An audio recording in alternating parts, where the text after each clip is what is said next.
Hi అండి. అందరికీ నమస్కారం. అందరూ ఎలా ఉన్నారు?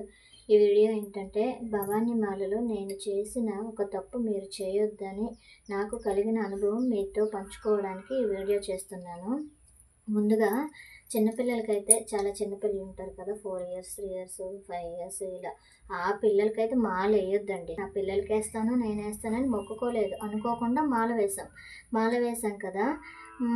బానే ఉంటాము. పూజలు చేసుకుంటాను. ఈ 9 రోజులు, 9 రోజులు కాకుండా ఈసారి 11 రోజులు వచ్చాయి కదా! 11 రోజులు మంచిగా అమ్మవారి సేవలో, అమ్మవారి ఆశీర్వాదాలు పొందుతాను అనుకున్నాను.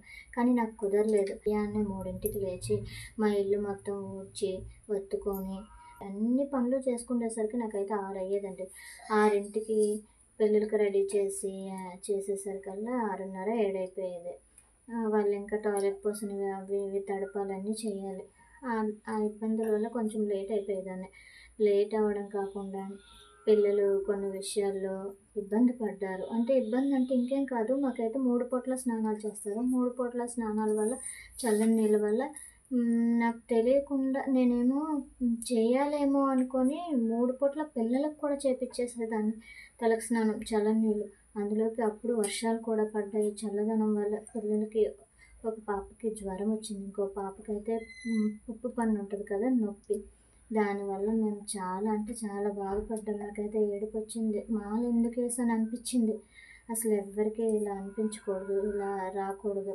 నేను చిన్నపిల్లలతో చాలా పనులు చేయలేకపోయేదాన్ని. అసలు వేరే దగ్గరికి ఎక్కడికి భిక్షకెళ్ళాలన్నా నాకు పిల్లలు ఎలా ఉంటారో ఏమో అని ఇబ్బందిగా, భయంగా ఉండేది. నా పిల్లలైతే అంత అల్లరి చెయ్యరు. అల్లరి చేయకపోయినా సరే ఒక్కొక్కసారి చెయ్యొచ్చేమో కదా! ఉదయాన్నే వాళ్ళు 5కే లేస్తారు. లేవడంలో ఇబ్బంది ఉండదు. ఫుడ్ విషయంలో అయితే అసలు తినకుండానే పడుకుంటూ ఉండేవారు. చాలా సార్లు నైట్ టైం ఎక్కడైనా అల్పాహారం ఉంటే అసలు తీసుకెళ్ళడానికి నాకు భయం ఉండేది.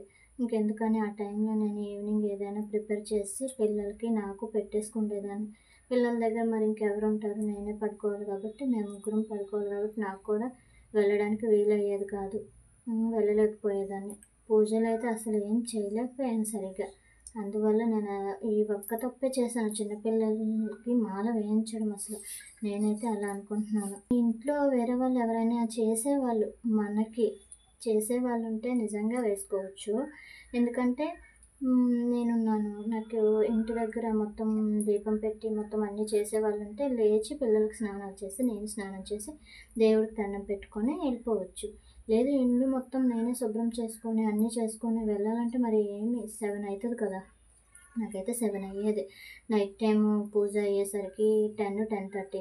10:30 అంటే నిద్రపోవడానికి టైం సరిపోయేది కాదు. ఒక భవాని చెప్పారు, చిన్నపిల్లలకి డైలీ 3 పూటల స్నానం చేయొద్దు. ఓన్లీ ఉదయాన్నే చేయించు. ఈవినింగు, మధ్యాహ్నం మరి చేయించక్కర్లేదు అన్నారు. ఒకవేళ వాష్రూమ్ వెళ్తే గనక అప్పుడు చేయించమని చెప్పారు.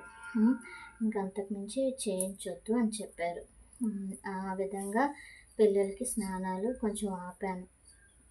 11 రోజుల వరకు లేకుండా 9 రోజులకే మాల కూడా విరమించేయడం జరిగింది. ఎందుకంటే పిల్లలకు జ్వరాలు రావడం వల్ల హాస్పిటల్‌కి చూపించాలని. మాలలో ఉన్నప్పుడైతే నాకు చూపించబుద్ధి కాలేదు. మాల విరమించినాకే చూపిస్తానని చెప్పి 9 రోజులు మామూలుగా దేవుడి పూజ ఏదో ఒక విధంగా అయ్యింది. ఇంకా దసరా రోజు మాల విరమణ చేసేసాం. ఇంకా అంతేనండి, ఇంకేం లేదు. చిన్నపిల్లలతో మాల వేయొద్దని నేను చెప్తున్నాను. అలానే ఇంట్లో ఎవరైనా మీకు చేసే వాళ్ళు ఉంటే వేయండి, అది మంచిదే. ఎందుకంటే అప్పుడు మనకంత ఇబ్బంది ఉండదు.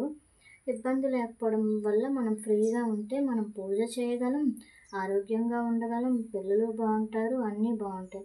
అసలైతే మనం మాల వేసేదే మంచిగా ఉండడం కోసం. మంచి మాటలు, మంచి పనులు, చెడు విధంగా ఆలోచించకుండా. అంటే ఒకరి మీద కోపం అలా. నాకైతే అసలు నిజంగా కోపం కూడా వచ్చేసేది.